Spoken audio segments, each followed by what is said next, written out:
Kepingan fakta kerusuhan 21 dan 22 Mei mulai tersusun untuk melihat siapa figur penting di balik itu. Namun banyak kalangan menghendaki kepingan fakta itu tidak hanya disusun oleh Polri saja, melainkan ada tim gabungan pencari fakta yang perlu dibentuk. Pentingkah ada tim gabungan pencari fakta untuk terlibat mengusut kerusuhan 21-22 Mei?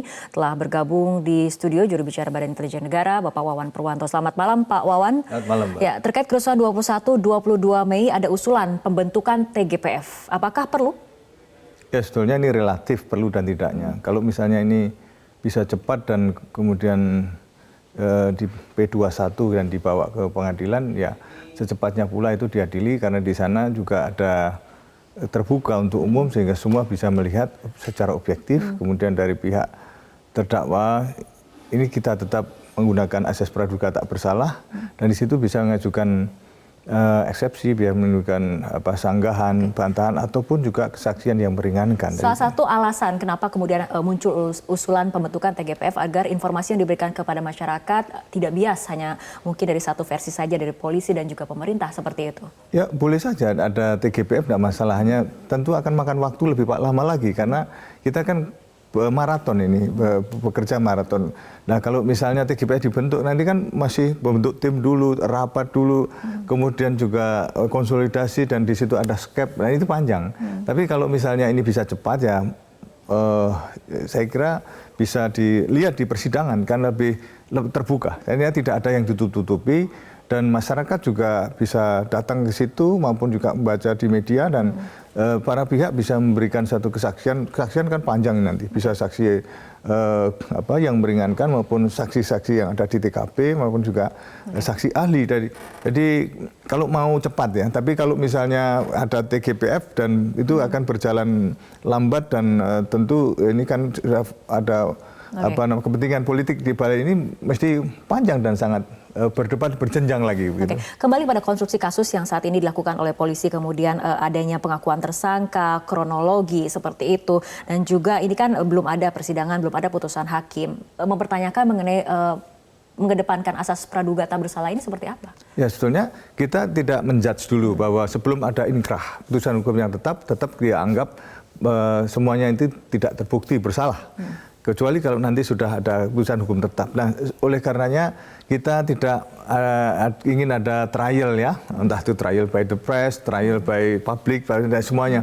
Tapi hak dari para penyidik untuk mengungkap ini juga, pengungkapan ini maksudnya juga supaya ada suatu ketidaksalahpahaman dari masyarakat yang selama ini pandangannya bermacam-macam, ada yang berpandangan kriminalisasi, ada yang memandang itu rekayasa, tidak benar dan sebagainya, sehingga ada gelar perkara dan penyampaian kepada publik pada tahap awal, sehingga tidak menimbulkan spekulasi, apalagi di era yang sekarang ini apapun bisa diputar, media sosial bisa dimainkan, dan oleh karenanya ada hal-hal seperti ini disampaikan kepada publik untuk kesempatan pertama supaya publik paham. Gitu. Nah, ini mengenai publik paham karena publik juga sedang menunggu informasi mengenai siapa sebetulnya dalang kerusuhan 21-22 Mei yang kemudian sampai saat ini masih menjadi teka-teki karena kepingan-kepingan yang diungkap oleh polisi ini belum secara nyata ada benang merahnya dengan dalang kerusuhan. Bagaimana pandangan Anda, Pak Wawan?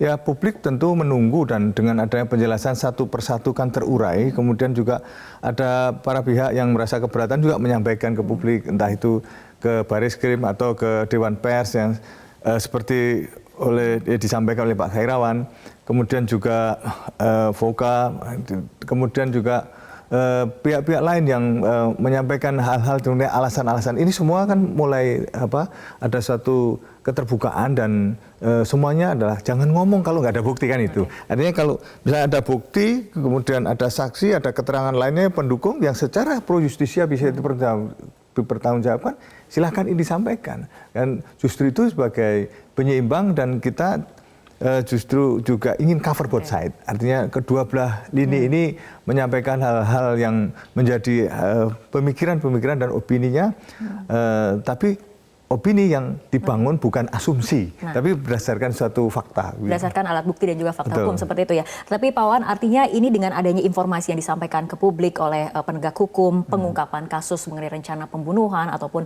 penyelundupan senjata api ini, apakah menurut Anda ini bisa cukup menenangkan masyarakat, menjawab rasa penasaran dari masyarakat? Setidaknya masyarakat tetap menunggu informasi-informasi awal dan informasi faktual. Dan kita lihat dari BAP sudah ada satu arahan seperti itu dan juga disampaikan kemarin di kantor Menko Polhukam.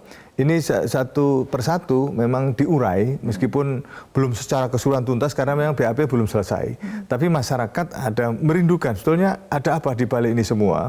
Kemudian juga Mr. X-nya di balik ini semua think tank ya, aktor intelektual kan tentu secara bertahap nanti akan terkuak berdasarkan bukti-bukti lapangan, kemudian juga dikaitkan dengan link up pertama, kedua, dan seterusnya. Dan semuanya itu juga berdasarkan keterangan-keterangan para terduga, tersangka yang kemudian ditangkap dari sana kan dia terkuak karena juga menyampaikan bukti-bukti maupun juga keterangan-keterangan yang sifatnya sinkronisasi dengan alat bukti lainnya. Begitu. Oke, kita masih menunggu bagaimana kerja polisi untuk bisa mengungkap siapa aktor intelektual di balik kerusuhan 21 dan 22 Mei. Pak Wawan, terima kasih telah bergabung sama kami malam hari ini dalam Prime Time News.